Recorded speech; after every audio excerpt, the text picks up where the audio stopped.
When you give a talk or a presentation, do you want people to remember what you've said afterwards? Hopefully the answer is yes, but if the answer is no, here's how you can make sure that people don't remember very much about what you talked about after your presentation. Make sure that nearly all of your presentation is data, information, because people will start to forget that very, very quickly. What's the reason for that? Because data in itself is kind of boring.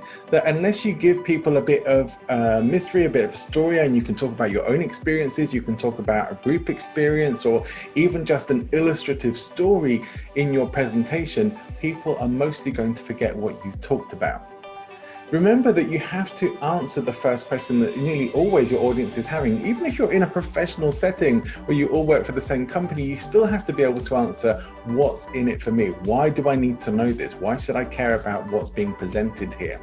If you can't answer that, then you are going to lose the interest of your audience very quickly, and most people are not going to be fully tuned into what you said. Even the best note takers, if you just have data in your presentation, is going to be dull, dry, and pretty forgettable. That unless they review the information afterwards, they're going to forget it. Make sure that your presentations are not just data and information, no matter what the setting, if you want to be remembered.